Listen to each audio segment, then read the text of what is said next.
अस्सलाम वालेकुम।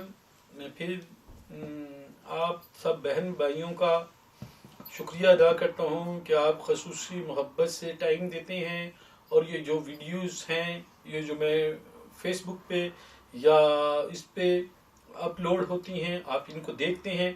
इसका मकसद ये है कि मैं एक दफ़ा अपने आपको बता दूं कि मेरे जो अमेरिका जाने का इत्तेफाक हुआ, जब मैं अमेरिका गया तो उन्होंने कहा है कि जी आपके मेरे पास इस वक्त तक अल्हम्दुलिल्लाह जिन लोगों ने दम करवाया है वो कुछ 15 से 20 लाख के करीब लोग हैं जो मेरे पास जिन लोगों ने दम करवाया है, मगर मेरे पास उनका कोई किसी किस्म का डाटा नहीं था, कोई कुछ रिकॉर्ड नहीं था कि दम करवाया, दम करवा के किसी का मैं कॉन्टेक्ट नंबर नहीं लेता, किसी से कोई हदिया नजराना या फीस चार्ज नहीं होती।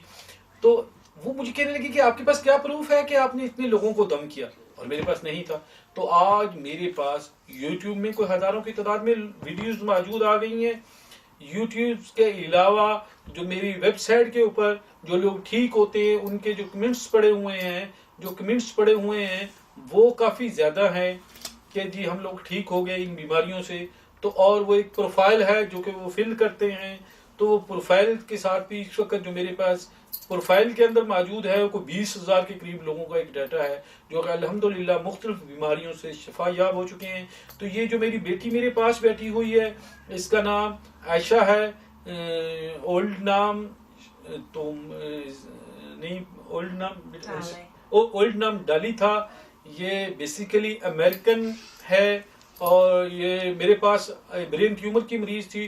तो अल्लाह तबारक व तआला की ज़ात ने जब इसको ब्रेन ट्यूमर से शफा देनी शुरू हुई, इसको बेहतरी की तरफ ये राग़ब हुई, तो इसने इस चीज़ को देखा कि क्या चीज़ है जो, तो ये सिर्फ पाक किताब का कुरानी पाक का फैज़ है। मेरा सिर्फ अमल जो है वो कुरानी आयात का अमल है। इसके अंदर कोई तावीज़, कोई धागा, कोई जादू, कोई कुछ नहीं है। कुरानी आयात का विर्द सिर्फ पानी पे और जैतून के तेल पे दम करके दे दिया जाता है, जो कि मुस्लिम और नॉन मुस्लिम सबके लिए उतने ही इफेक्टिव है। ये दम इंसानों के, दुनिया के इंसानों के लिए है, क्योंकि मेरा अल्लाह रब्बुल आलमीन है, रब्बुल मुस्लिमीन नहीं है।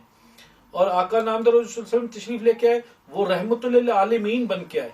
तो ये कुरान पाक पूरी कायनात के जितने भी लोग हैं इसमें हर आदमी का हिस्सा मौजूद है, हर इंसान का हिस्सा मौजूद है। इसके अंदर हत्ता कि इस चीज का भी बताया गया है कुरान पाक के अंदर कि आपने हैवानों से किस तरह मोहब्बत से पेश आना है, हैवानों से किस। तो इंसान जो मेरा दीन है, दीन इस्लाम है, जो ये मुसलमान है, मुसलमानियत का जो दर्स है वो इंसानियत से मोहब्बत का दर्स है, वो इंसानियत। तो आज मेरे साथ ये बेटी मेरी मौजूद है आयशा, जिसके आगे भी आपने शायद देखे। तो ये एक डॉक्टर साहब हैं जो कि अपने बेटे को लेके आ रहे थे, तो मैंने इनको बताया। तो इनका एक इंटरव्यू जो चूंकि अल्हम्दुलिल्लाह ये मुकम्मल शफा याब हो चुकी है, अब इसके कोई दम नहीं है। सिर्फ इसने 3 से 4 हफ्ते के बाद, 2-3 हफ्ते बाद एक दफ़ा आना होता है दम करवाने के लिए। वो भी शायद इसके 1 साल के बाद बंद हो जाएंगे, वो इसलिए कि इसको दोबारा कोई ऐसी बीमारी ना आ जाए। तो मैं डॉक्टर साहब को रिक्वेस्ट करूंगा कि वो मेरी बेटी से क्वेश्चन कर ले, चूंकि मेरी तो इतनी गुड इंग्लिश नहीं है। मुझे तो एक बुजुर्ग का फैज़ दिया हुआ है जिसके साथ मैं पीर बन बैठा हूँ। वैसे मैं राजपूत हूँ, कोई ऐसा नहीं है किसी किस्म का कोई हदिया नजराना फीस। मैं अपनी ज़ात के लिए और अपनी औलाद की ज़ात के लिए कफन के मुतरादिफ तस्वर करता हूँ कि ऐसे ही है जैसे मुझे किसी ने कफन दिया हो या मेरी औलाद को कफन दिया हो, किसी की सिंगल पेनी।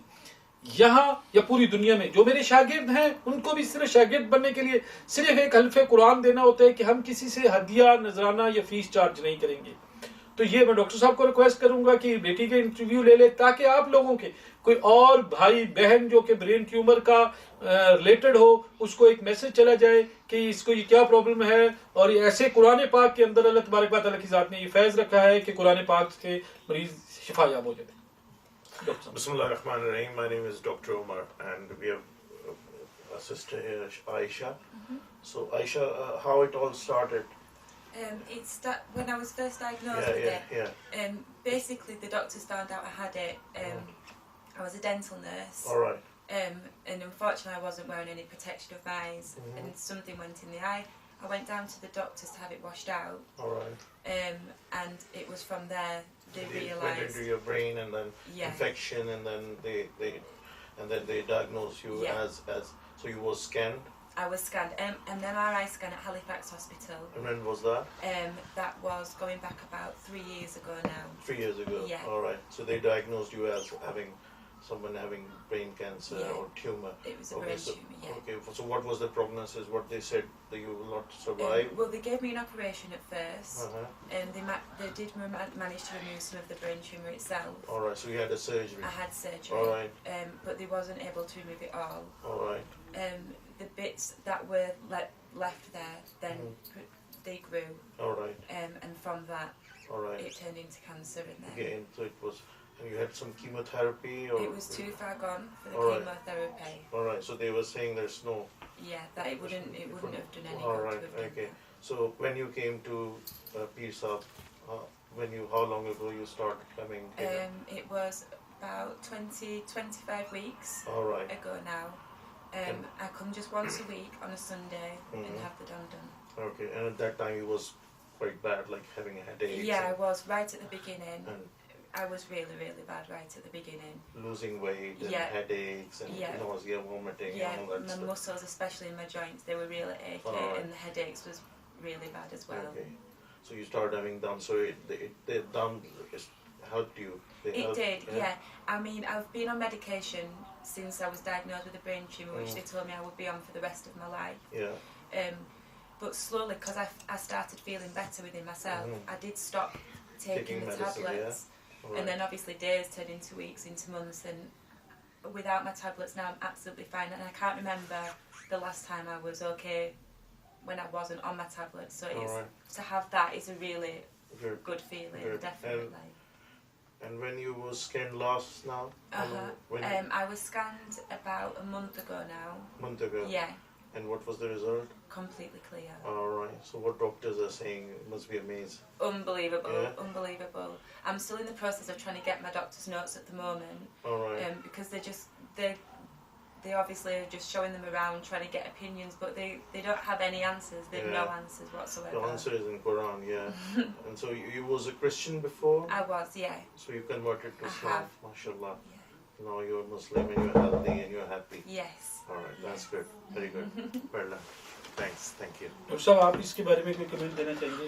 ये बड़ा अमेजिंग स्टोरी है. मुझे इनका पूरा MRI वगैरह या मुझे इतना पूरा नहीं पता कि इनको किस टाइप का कैंसर था, लेकिन जो भी था पहले ये बता रही हैं कि डॉक्टर्स ने इनको लीड्स हॉस्पिटल का ये कह रही हैं, उससे पहले हैलिफैक्स में इनका स्कैन हुआ था कि डॉक्टर्स ने इनका कहा था कि आपका बहुत पुअर प्रोग्नोसिस है. इसका मतलब ये है कि आपके बहुत कम चांसेस हैं कि आप बचेंगी, जिंदा रहेंगी. और इनको इन्होंने मुझे पहले बताया कि 6 महीने का इनको टाइम दिया गया था, लेकिन उसके बाद माशाल्लाह जब इनकी दम शुरू हुए तो ये इम्प्रूव होना शुरू हुई.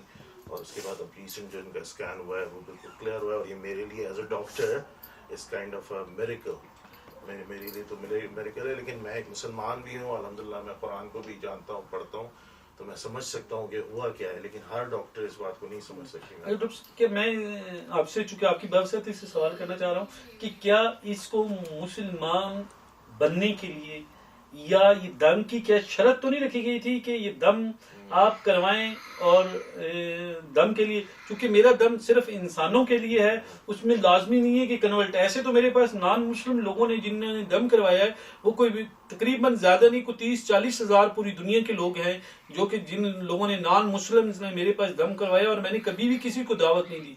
जब लोग ठीक हो जाते हैं, जब ठीक होते हैं तो ठीक होने के बाद वो फिर कहते हैं, फिर मैं उनको कहता हूँ सोच लें. जैसे कि इस बेटी ने मुझे 3-4 दफा कहा कि मैं मुसलमान होना चाहती हूँ. मैंने कहा नहीं बेटे, पहले आपका क्योर होना जरूरी है. तो क्योर होने के बाद भी मैं कहता हूँ कि नहीं, कि लाजमी, ये कोई लाजमी नहीं है कि आप अपना रिलीजन चेंज करें, अपना रिलीजन करें. तो इससे बेटी से आप सवाल कर सकते हैं कि क्या इसको प्रेशराइज तो नहीं किया गया कि ये. पहले मैंने ये बातें इनसे पूछी है, इन्होंने बिल्कुल बताया कि ऐसी कोई बात नहीं थी. But want to tell us why you converted, what made you convert, और what was the motivation? I mean, obviously, like you said, to a doctor, when you go to the doctor, it's a miracle. To Yeah. myself, when you've been given 6 months to live, Basically, I understand, yeah. It was something. So basically, what जो ये कह रही हैं वो ये है कि इनके लिए ये एक मिरेकल था, एक मौजज़ा था. और ये ज़ाहिर बात है कुरान के ज़रिए और ये सारा कुछ देख रही थी जिस तरह आपने किया है. और ये पहले भी इन्होंने मुझे यही बताया कि उससे मुतासिर होकर ज़ाहिर बात है उसकी अल्लाह की तरफ और दीन की तरफ इन्होंने ये देखा कि ये सच है, हक है, और ये अल्लाह ने इनको दिखाया. और उसके बाद इनको ये अल्लाह ने तौफीक दी कि मुसलमान ही. और ये किसी किस्म का ऑफ कोर्स कोई प्रेशर या कोई कंडीशन ज़ाहिर बात है ये नहीं है. और इससे क्या कोई फीस या कोई charge money Was you charge anything for your Nothing. downs? Nothing was Nothing. charged. Yeah? No Nothing. favors, nothing. Yeah. Nothing at all, which is thank you जी, बहुत शुक्रिया, बहुत शुक्रिया। अस्सलाम वालेकुम।